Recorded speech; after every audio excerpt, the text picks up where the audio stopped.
اس کے بہت فوائد، اس کے بہت فضائل، اس کی بہت برکات اور اس کے بہت کمالات آپ کی زندگی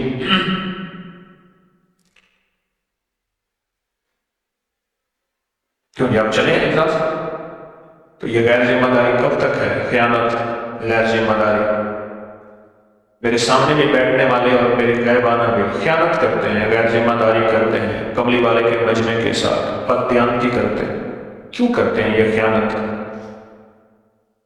غیر ذمہ داری، غفلت کیوں کرتے ہیں؟ حیران مجھے ان کے مزاج پہ حیران کیا۔ خیانت کرتے ہیں، بددیانتی کرتے ہیں۔ ایک دم ماحول حفظ ختم ہو گئے۔ اب پتہ نہیں کوئی شیشے کی کھڑکیاں بھی کھلی ہوئی ہوں گی، وہ بھی مجھے جا کے بند کروانی ہوگی تاکہ ویکم بنے، یعنی ہر چیز مجھے یہیں سے کرانی ہوگی۔ بے حس لوگ، احساس کی دنیا مر گئی۔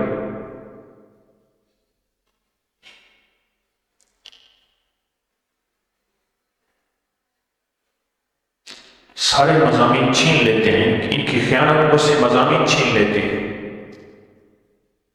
اللہ سے جو مانگ کے آتا ہوں، ان کی خیانت میرے مضامین چھین لیتے ہیں۔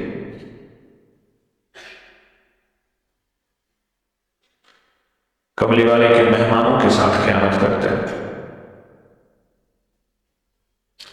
اور سینہ تان کے فخر سے کہتے ہیں کہ ہم وہاں خدمت کرتے ہیں۔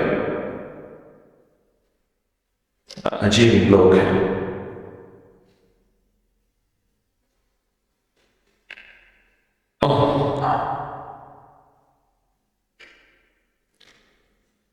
پوچھا کہ اس کا فائدہ کیا ہے؟ اور میں بس فقیر سے شہنشاہ بنا دیتا، یہ اس کا فائدہ۔ سورۃ توبہ کی آخری دعا ہے۔ کوئی بادشاہ گزرا ہو اللہ والا، کتاب میں 7 سلاطین کا تذکرہ ہے۔ 7 سلاطین، 7 بادشاہ ایسے ہیں جو اللہ کے ولی تھے۔ 7 فقہائے مدینہ کا تذکرہ ہے جو اللہ کے ولی تھے۔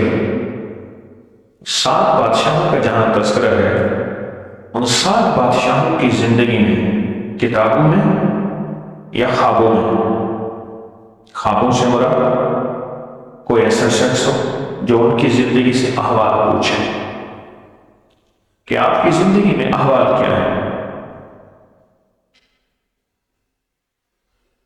کتنے ہمارے بڑے ایسے ہیں جو حدیث کی سند خود صاحب حدیث سے پوچھتے تھے، امام ترمذی سے، امام بخاری سے، امام مسلم سے، بڑوں سے خود پوچھ لیتے تھے کہ فلاں حدیث ہے، اس کی سند کیا ہے، اس کا کمال کیا ہے، اس کا مفہوم کیا ہے، اس کا ترجمہ کیا ہے، اس کا نزول کیا ہے، وغیرہ۔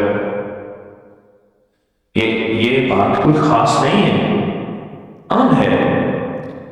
اللہ کے ولی ایسے گزرے ہیں، خود امام بخاری سے پوچھ لیتے تھے خواب کہ یہ حدیث کیسی ہے اور اس حدیث کے بارے میں آپ کی رائے کیا ہے، آپ نے یہ حدیث کہاں سے لی تھی، وغیرہ۔ اسی طرح کچھ ایسے بھی اللہ کے دوست ہیں، گزرے ہیں، آپ بھی یقیناً ہوں گے، جو خود اس ہستی سے پوچھ لیتے، آپ بھی ہوں گے، اس ہستی سے پوچھ لیتے، اس ہستی سے کہ آپ یہ بتائیں کہ آپ نے سورۃ توبہ کی جو آخری آیت ہے اس کو آزمایا، اس کے بارے میں آپ کی کیا رائے ہے، اس کے کمالات، اس کی تاثیر، اس کی برکات، اس کے بارے میں آپ کیا سمجھتے ہیں؟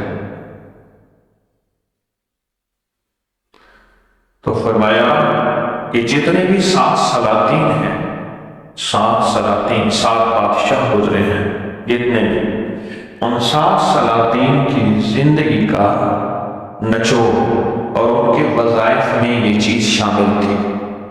ان کے جو خاص وظائف تھے، ان کے جو خاص معمولات تھے، ان کی جو خاص تسبیحات تھیں، ان کے جو خاص وظیفے اور ذکر تھے، ان خاص وظیفوں اور ذکر میں یہ سورۃ توبہ شامل ہے۔ یہ سورۃ توبہ شامل ہے۔ سورۃ توبہ سے مراد سورۃ توبہ کی آخری 2 آیات یہ شامل ہیں، ان کی زندگی میں شامل۔ ایک بادشاہ گزرے ہیں، ایک دفعہ فرمانے لگے میری زبان پہ سورۃ توبہ کی آخری 2 آیات میری زبان سے ختم ہو گئی ہے، میں پڑھنا چاہتا ہوں نہیں پڑھتا، 2 میں سے ایک چیز ہوگی، یا میری موت آنے والی ہے یا میری بادشاہت مجھ سے چھیننے والی ہے، کیونکہ جب تک یہ آیت میری زندگی میں رہے گی میری بادشاہت مجھ سے نہیں چھین سکتی۔ پھر لوگ بلائے گئے جن کو یاد تھی، انہوں نے ان کو دہروایا لیکن ان کو یاد نہیں ہوتی تھی۔ چند ہی دنوں کے بعد موت آ گئی۔ اس بادشاہ کا نام تھا سامانی۔ میں تاشقند میں ان کے مزار پہ گیا۔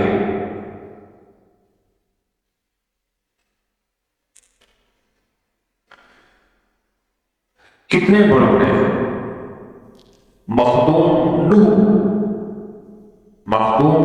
نوح صاحب حالہ سندھ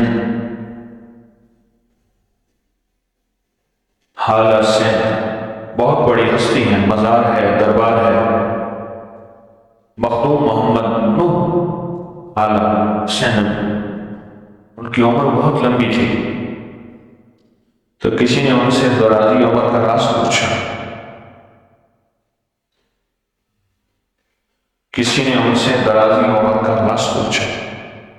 فرمانے لگے میری درازی عمر کا راز سورۃ توبہ کی آخری 2 آیات میں۔ مخدوم نوح صاحب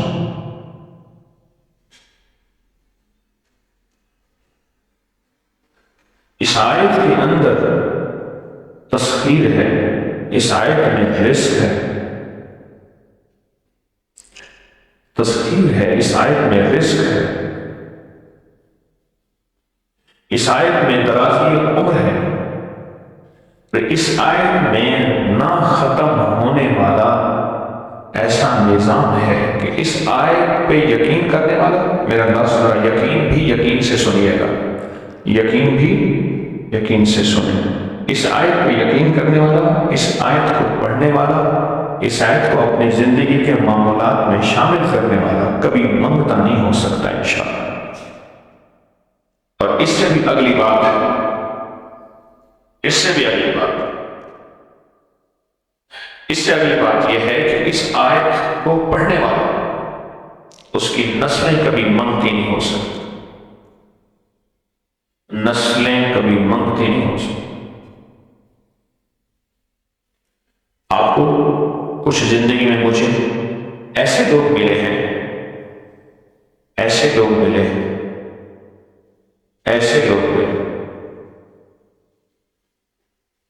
کہ جو رئیس تھے، رئیس اعظم تھے، لیکن ان کی نسلیں منگتی بن گئے، بھکاری بن گئے، محتاج بن گئے، مفلس بن گئے،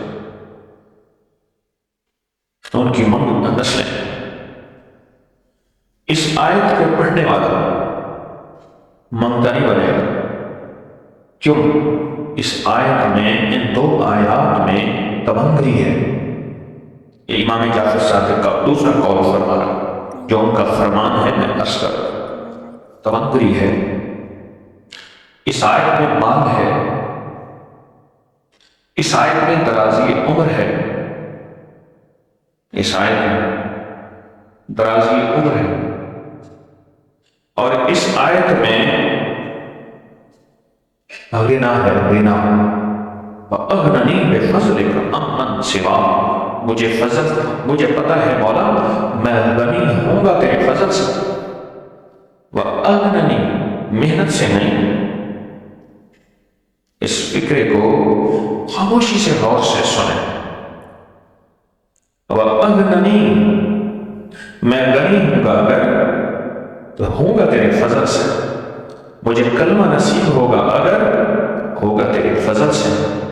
مجھے قبر میں نکیرین کے سوال و جواب میں آسانی ہوگی اگر تو ہوگی تیرے فضل سے، اور یہاں تک کہ اگر مجھے جنت ملے گی تو تیرے فضل سے ملے گی۔ جنت بھی اگر ملے گی تو تیرے فضل سے ملے گی، جنت بھی ملے گی تو تیرے فضل سے ملے گی۔ اس آیت میں یعنی ان دو آیات میں غنا ہے، غنا جس کا تعویذ آپ 26 محرم کو لکھیں گے، کل ہے 26 محرم کو، غنا ہے اس آیت میں، غنا، اور اس میں ضرورتوں کا پورا ہونا ہے، حاجات کا پورا ہونا ہے، اور اس آیت میں کفایت ہے، کفایت، ایک بندے کا کھانا 100 میں پورا ہو جانا یہ کفایت ہے۔ 1 روپے سے میری ضرورتیں پوری ہو جائیں، چاہے تو لاکھ کو میرا روپیہ کر دے تو میرا اللہ چاہے روپے کو لاکھ کر دے، اللہ میرا چاہے کاک کو لاکھ کر دے، اللہ میرا چاہے لاکھ کو کاک کر دے، کاک ٹک میرا اللہ چاہے تو اسے کر سکتا۔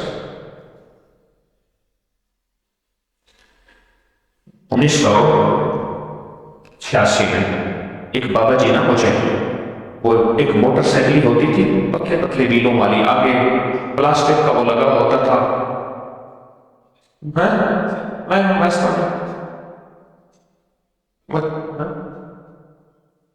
ہونڈا 50 بابا جی چلاتے رہے، ہونڈا 50 چلاتے رہے، ہاں میں ان کے پیچھے بیٹھا ہوا تھا۔ بابا جی آج بھی زندہ ہیں، اور آج بھی بابا جی 86 کو کتنے سال ہو گئے؟ 38 آج بھی وہ بابا جی۔ ایک واقعہ اپنا سنایا، میں کفایت کی بات کر رہا ہوں، ان دو آیات میں کفایت ہے۔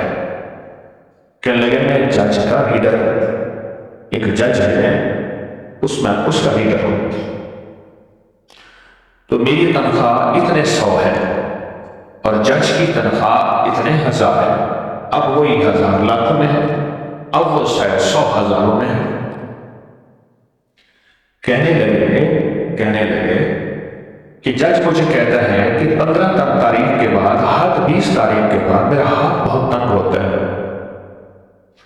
تو میں نے کہا کہ میرا ہاتھ تنگ نہیں ہوتا۔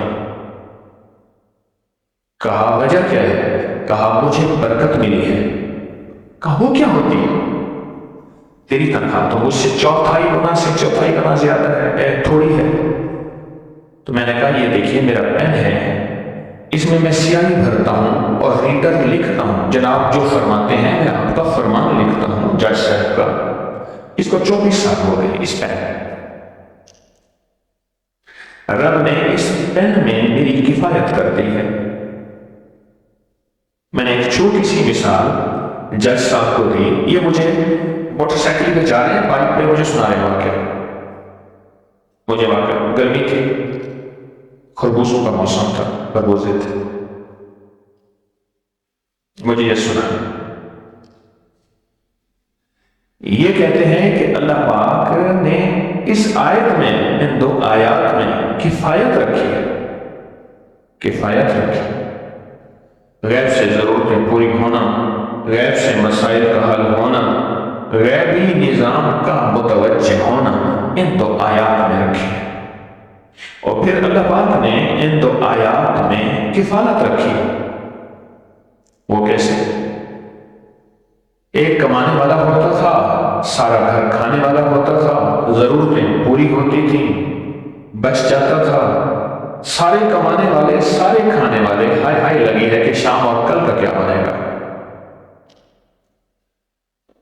وہ کفالت والا ہاتھ ہٹ گیا ہے، کفالت والا ہاتھ ہٹ گیا ہے کہ مجھے سہل ہو گئی منزلیں کہ خزاں کے رخ بھی بدل گئے، تیرا ہاتھ میں آ گیا تو چراغ راہ کے میں جل گئے۔ ہاں، اور یہ جو آپ تعویذ 26 محرم کو لکھنے والے ہیں، یہ میرا ایجاد کردہ نہیں ہے، صدیوں سے اللہ کے ولیوں کا آزمودہ ہے اور اللہ کے ولیوں کا تجربہ شدہ ہے، اور اللہ کے دوستوں نے اسے صدیوں سے آزمایا، اور مخلوق خدا کو صدیوں سے اس سے فیض ملا، اس سے نفع ملا اور اس سے خیر ملی صدیوں سے۔ آپ یہ دیکھیں، جو تحفہ صدیوں سے آزمودہ ہے تو اس تحفے کو ہم کیوں بھولیں؟ صرف مجھ سے ایک غلطی ہوئی ہے، اب آپ پہلے دیکھیں ہوئی ہے یا نہیں ہوئی۔ میں بالفرض اگر کہتا ہوں کہ مجھ سے ایک غلطی ہوئی ہے، غلطی یہ ہوئی ہے کہ میں نے آپ کو کیوں بتایا، مجھے چاہیے تھا یہ 26 محرم کا یہ تعویذ میں اپنی نسلوں کے لیے رکھتا جو کہ عام رواج میں ہے۔ پیر صاحب کا تعویذ ہے اور پیر صاحب نے اپنے خاص خلیفہ کو، خاص خادم کو یا اپنی نسلوں کے لیے دیا۔ عمومی اعلان ہے، عمومی ایک بات سنی ہوگی کہ ہمارا نسل در نسل چلتا یہ عمل ہے، یہ عمل ہماری نسلوں میں چلا رہا ہے، عمومی آپ نے یہ لفظ سنا ہوگا، اور ہے ایسے ہی ہے۔ لیکن تسبیح خانے نے کوشش کی ہمیشہ، آج سے پہلے بھی اور انشاءاللہ آئندہ بھی، کہ جو سینے کے راز ہیں وہ اللہ کی مخلوق اور کملی والے کے غلام کے سینے میں چلے جائیں۔ بس یہ فیصلہ ہے، کوشش ہے، دعوت تو نہیں، کہ سینے میں چلے جائیں۔ یہ بتائیں میرے کملی والے کا ہر امتی انشاءاللہ بخشا جائے گا، بخشا جائے گا، ہر مسلمان جتنے بھی ہیں اللہ ان کی بخشش کرے، اور جس کو بخشا جائے گا، جو بھی مسلمان جتنے بھی ہیں کلمہ پڑھنے والے، تو پھر وہ تو شاہی مہمان ہوئے، جنتی مہمان ہوئے، تو جنتی مہمان کو تو جنتی تحفے دینے چاہیے، اور وہ جنتی تحفہ کیا ہے؟ وہ سورۃ توبہ کی آخری 2 آیات، یہ جنتی تحفہ۔ میں نے آپ کی خدمت میں عرض کیا 7 سلاطین، یہ تو ہیں وہ جن کے تذکرے ہیں، ورنہ کتنے بادشاہ ایسے گزرے ہیں۔ ملک مظفر ان 7 سلاطین میں نہیں، یہ ایک علاقے کے بادشاہ تھے جن کے نام پہ مظفر نگر، جن کے نام پہ مظفر آباد، مظفر نگر یوپی، مظفر آباد کشمیر، مظفر گڑھ ملتان کے ساتھ۔ ملک مظفر بادشاہ تھے، بڑے بادشاہ تھے، اور صرف بادشاہ نہیں تھے، ولایت کے تاجدار بھی تھے، اللہ کے ولی بھی تھے، بڑے ان کے واقعات ہیں۔ اس جیسے کتنے بادشاہ گزرے، اس جیسے کتنے بادشاہ گزرے۔ اورنگزیب عالمگیر رحمۃ اللہ علیہ 52 سال حکومت کی، اور اللہ کے ولی تھے، اور کتنے لوگ ہیں۔ ہر بادشاہ کی زندگی کے معاملات میں ہے، ہر بادشاہ کی زندگی کے معاملات میں، ہر بادشاہ کی زندگی کے معاملات، اور یہ آیت ان کی زندگی کے معاملات میں، کسی کی زندگی میں 1 دفعہ، کسی کی 100 دفعہ، کسی کی 1000 دفعہ، کسی کی کتنے بار، ان کے معاملات میں ہے۔ میں نے عرض کیا سامانی ایک بہت بڑا قبیلہ گزرا ہے، بادشاہوں کی ایک لڑی گزری ہے، ان کے بادشاہ در بادشاہ کہ میرے منہ سے یہ آیت نہیں نکل رہی، بھول گئی، اور یاد دلانے کی کوشش بھی کی تو کوشش کی، نہیں نکل رہے۔ آخر کار یہ آیت جب نہیں نکلی تو فرمایا پھر لگتا ہے وقت اور وقت آ گیا، وقت آ گیا۔ ایک ساتھ ایک بزرگ تھے اللہ والے، انہوں نے فرمایا کہ میں دیکھوں لوح محفوظ میں اس آیت کو کن حروف سے لکھا گیا ہے، لوح محفوظ۔ تو فرمایا میں نے دیکھا قرآن کے کچھ حصے ہیں جو لوح محفوظ میں خاص لکھے گئے ہیں، سارا قرآن خاص ہے، لیکن کچھ ایسے ہیں جو خاص الخاص ہیں۔ انہوں نے فرمایا سورۃ فاتحہ اور سورۃ توبہ کی آخری 2 آیات، یہ خاص الخاص، یہ خاص الخاص۔ جنات کے ہاں جن ہستیوں کا جنات سے واسطہ اور تعلق ہے، ان سے سنا ہے کہ جنات کے ہاں اس آیت کی بڑی قیمت ہے اور جنات کے ہاں اس آیت کے بڑے کمالات ہیں۔ میں آپ سے تھوڑی دیر کے بعد اس آیت کے فائدے، اس آیت کے نفع اور اس آیت کے کمالات سنوں گا انشاءاللہ۔ جنات کے ہاں اس آیت کے بڑے فائدے ہیں، عجیب فائدہ، عجیب فائدہ اور عجیب نفع، اور جنات اس آیت کو بہت پڑھتے ہیں جنات۔ یہاں تک یہ جنات اس آیت کو پڑھتے ہیں، آپ غور سے سنیں، یہاں تک پڑھتے ہیں جنات، یہاں تک پڑھتے ہیں، آپ حیران ہوں گے، یہاں تک پڑھتے ہیں کہ کروڑوں دفعہ اس آیت کو پڑھ رہے تھے۔ جتنی ان کی عمر ہے اتنی ان کی تعداد ہے، پھر تعداد بھی طاقت کے مطابق تعداد بڑھتی ہے، طاقت کے مطابق، اللہ غور سے سنیے، طاقت کے مطابق تعداد بڑھتی ہے، جتنی طاقت ہوتی ہے، جتنی قوت ہوتی ہے، اتنی تعداد بڑھتی ہے۔ کروڑوں کروڑوں کروڑوں کی تعداد میں جنات اس کو پڑھتے ہیں۔ پھر اس آیت میں ایک تاثیر اور ہے، یہ مٹی کو سونا بنا دیا، مٹی کو سونا بنا دیا۔ ہمارے ایک جاننے والے تھے منشی اسلم سے، پرانے پٹواری ریٹائر تھے، ایک جگہ ہے وہی جوگی، وہاں رہتے تھے۔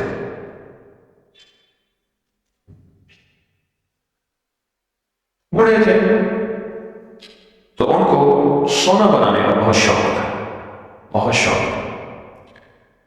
تو لوگ سمجھتے تھے شاید ان کو سونا بنانا آتا ہے، تو دور دور سے لوگ ان کا نام، ان کی آواز سن کے گاؤں کا سفر کرتے تھے، بڑا دور کا، اس وقت وہ اتنی ٹریفک بسیں وغیرہ تھی نہیں، پہنچتے تھے، پیدل کا سفر کرتے تھے، پھر منشی صاحب کے ہاں ہفتوں دنوں رہتے تھے۔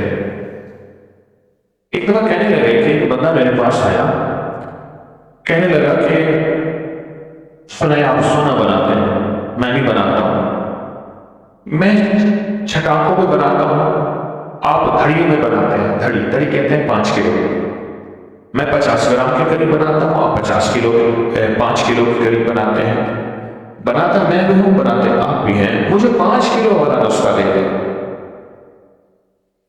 تو میں نے کہا بالکل دوں گا، پہلے ہم آپس میں تعارف نہ کر لیں۔ بالکل تعارف کر، کہاں سے آیا؟ فلاں جگہ سے۔ اچھا ماشاء، جیب میں پیسے ہیں؟ انہوں نے کہا ہاں، پریشان ہو، میں آپ پہ بوجھ نہیں بنوں۔ اچھا ٹھیک، گھر کا خرچہ چھوڑ کے آئے؟ ہاں۔ کتنا گھر ہے؟ کیا ہے گھر میں؟ کس کو کچھ حالات خراب ہیں، یہ ہے وہ ہے، گھر کے حالات، زندگی کے حالات۔ تو انہوں نے جوتا اتار لیا، 3 4 5 اس کو رکھے۔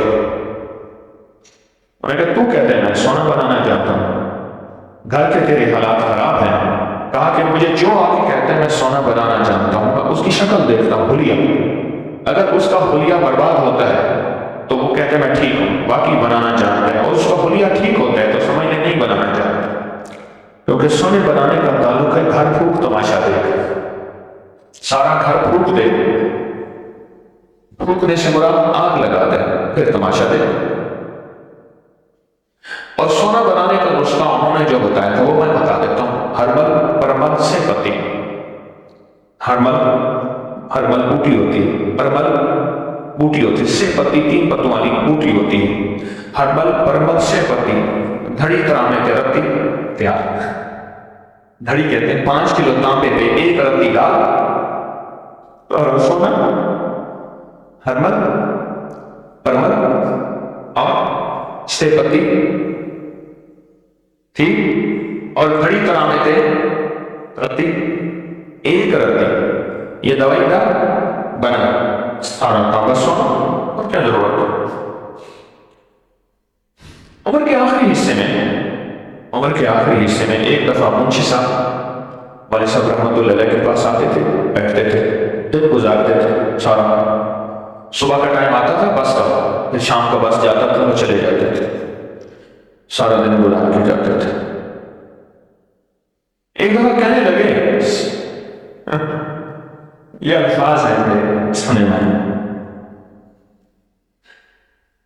آگے ساری عمر چاق مارے، کچھ نہیں لگا، ساری عمر میں نے وقت ضائع کیا، کچھ حاصل نہیں ہوا، کچھ حاصل نہیں ہوا۔ کہنے لگے ایک دفعہ کسی نے مجھے بتایا یہ سونا اس طرح بنتا ہے، میں نے تانبے کا دیگچہ لیا، اس میں سامان ڈالا، اس کو اوپر سے بند کیا، اوپر آٹا لگایا، آٹا لگا کے اوپر مٹی لگائی، اور مٹی لگا کے پھر مل مل کا کپڑا مٹی میں بھگوتا گیا، اس کے اوپر ملتا گیا مل مل کا کپڑا، اس کا منہ بند کر دیا، خشک کیا، تانبے کی دیگچی کے نیچے دیگچہ تھا، مجھے دکھایا بھی اس کا تلوا نکلا ہوا تھا، دیگچے کے نیچے آگ دی، اس نے جو چاق مارا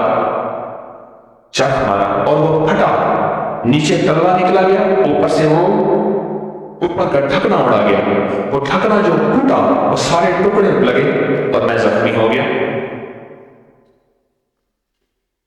کہنے لگے یہ سونا بن رہا ہے، اور کہا کہ ایک دفعہ ایسا ہوا کسی نے سونا بنانے کا نسخہ بتایا، ایک دوسرے صاحب کہنے لگے میرے والد صاحب نے کہا کہ میں چینی والی بنانے والی مشین بناؤں گا، چینی بنانے والی، کہا چینی بنانے والی مشین جو ٹوٹی، کسی بندے کی دونوں ٹانگیں کٹی گئی، ٹانگیں ادھر اپا ادھر، کرپوگ تو بھاشارے سونا بن رہا۔ زندگی کی آخری ایام میں کہنے لگے میں نے ساری زندگی ضائع کی ہے، مجھے اگر پتا ہوتا نا کہ سورۃ توبہ کی آخری 2 آیات میں کائنات کے سونے بنانے کے راز ہیں کہ مٹی کو ہاتھ لگاؤ تو مٹی سونا بن جاتا ہے، اب تک میں 1 کروڑ سے زیادہ یہ آیت پڑھ چکا ہوتا ہوں۔ میں دن رات ایک کر دیتا، دن رات کیا کر دیتا، ایک کر دیتا دن رات، اور میں اسی آیت کو پڑھتا، پھر میں نے زندگی ضائع کر دی۔ بیٹا تھا ایک بار، اس کو کہنے لگا بیٹا میں بوڑھا بہت ہو گیا ہوں، خیال کرنا، سونا بنانے والی اس زندگی میں نہ جانا، وہ لفظ کہتے تھے ٹرک، سونا بنانے والی ٹرک میں نہ جانا، اس زندگی میں نہ جانا بیٹا، اگر کبھی سونا بنانے کا شوق بھی پیدا ہو تو سورۃ توبہ کی آخری 2 آیت کو دن رات پڑھنا، صبح شام پڑھنا، پل پل سانس سانس پڑھنا، اور ہر لمحہ ہر لحظہ پڑھنا، اور سینکڑوں ہزاروں لاکھوں پڑھنا، اسی میں سونا بھی ہے، اسی میں چاندی بھی ہے، اسی میں ہیرے بھی ہیں، اور اسی میں جواہرات۔ آپ کتنے خوش قسمت ہیں، آپ کو یہ 2 آیاتوں کی برکت، ان 2 آیات کی خیر اور ان 2 آیات کی تاثیر آپ کے جیوں میں اتری گئی ہے، جیوں میں اتر گئی ہے، یہ بات اور سے سنی ہے، جیوں میں اتر گئی ہے، دلوں میں اتر گئی ہے، آپ کے جیوں میں اتر گئی۔ آپ کتنے خوش قسمت ہیں،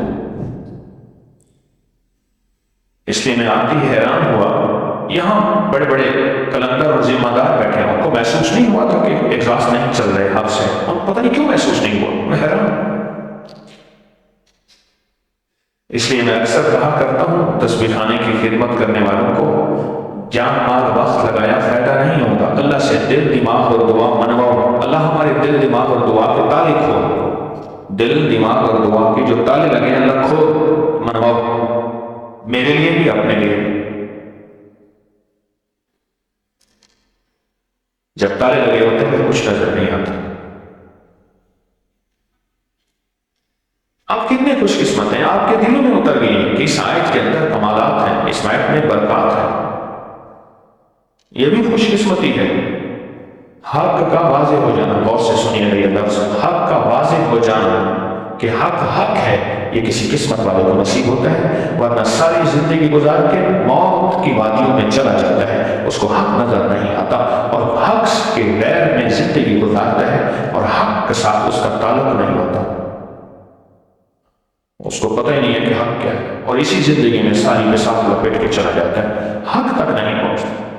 جس کا تسبیح خانے کا حق ہونا جس کے دل میں آ گیا ہے، تسبیح خانے کا حق ہونا جس کے دل میں آ گیا ہے، اور شیطانی وسوسوں کو پھر اس نے جگہ نہیں دی، تو سمجھ لیں دنیا کا خوش قسمت انسان ہے، خوش قسمت کہ اس کے دل میں تسبیح خانے کا حق ہونا آ گیا اور پھر وساوس کو جگہ نہ دی۔ یہ بھی خاص طور پہ میں بات کہہ رہا ہوں، وساوس کو جگہ نہیں دی، بدگمانیاں، شک، وساوس، تبصرے، سنی سنائی، ان کو جگہ نہیں دی۔ تسبیح خانے کا حق ہونا اس کے دل میں اللہ نے اتار دیا۔ اس لیے فرمایا اللہ جس کے ساتھ خیر کا ارادہ کرتا ہے، اللہ جس کے ساتھ خیر کا ارادہ کرتا ہے، اللہ اسے اپنے خیر کی سمجھ دیتا ہے، اس کو پھر اللہ وہ سمجھ دے دیتا ہے جو اس کو خیر کی راہ کی طرف لے کر چلتے۔ یہ تعویذ صدیوں سے عرض ہوتا ہے اور صدیاں ہی اس تعویذ کو لے کے چل رہی ہیں۔ میں تو ڈاکیا ہوں، صرف سفیر ہوں، میں نے بتا دیا، چیز تو میری نہیں ہے، کلام اللہ کی، وہی مدینے والے پہ، کملی والے پہ اتری، بتانے والے آل رسول، اصحاب رسول، پہنچانے والی محدثین، فقہاء، اولیاء، صالحین، صدیوں سے ہم تک یہ تواتر سے سچی چیز پہنچی ہے۔ پھر ان کے اپنے تجربات، پھر ان اپنے مشاہدات ہیں، اور ان تجربات اور مشاہدات کو بتانے والے بھی سچے، وحی بھی سچی، لفظ بھی سچے، حروف بھی سچے، سچے حروف، سچے الفاظ۔ پھر یہ حروف سے مل کے بنی ہے، چھوٹے چھوٹے حرف جو ہیں، جو الف با سے لے کر یا تک چھوٹے چھوٹے حروف ہیں، ان سے مل کر یہ آیتیں ملی ہیں، ان سے مل کے بنی، ان حروف سے مل کے بنی، ان حروف سے مل کے بنی۔ اور وہ حروف کتنے ہیں؟ آئے میں آپ کو ذرا بتاؤں، آپ ذرا غور سے سنیے گا۔ الف پورے قرآن میں 48,872، سب سے زیادہ پورے قرآن میں الف ہے، الف سب سے پہلا، سب سے زیادہ کیا ہے؟ الف۔ تا پورے قرآن میں 5,791، 5,791۔ جیم پورے قرآن میں 3,358۔ خا 2482۔ زا 1597۔ زال 1597۔ زا 1683۔ چھین 2489۔ زور 1696۔ زوین جسے زاو کہتے ہیں 882۔ سب سے کم حروف اس کے ہیں، سب سے زیادہ حروف کس کے ہیں؟ الف کے۔ غین 1220 پورے قرآن۔ کاف 6813۔ لام 34310۔ نون 27838۔ ہا 26535۔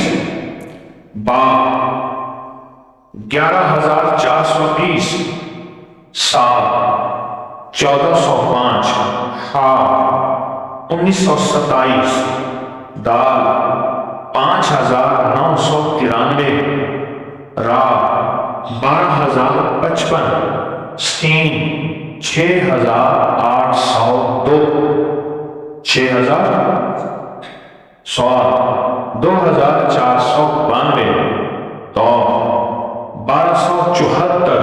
آئین 9931۔ فا 8228۔ کاف 10,380۔ میم 28,922۔ واو 25,352۔ یا 25,717۔ آپ کا سارا لقد جاءکم سے آخر تک فَإِن تَوَلَّوْا فَقُلْ حَسْبِيَ اللَّهُ لَا إِلَٰهَ إِلَّا هُوَ عَلَيْهِ تَوَكَّلْتُ وَهُوَ رَبُّ الْعَرْشِ الْعَظِيمِ تک یہ سارے حروف ہیں، اور یہ سارے حروف مل کے آپس میں یہ دو آیات بنی ہیں، اور ان کی طاقت کہ ساری عمر سونا بنانے کی محنت کرنے والا کہتا ہے زندگی میں ایسا ہے۔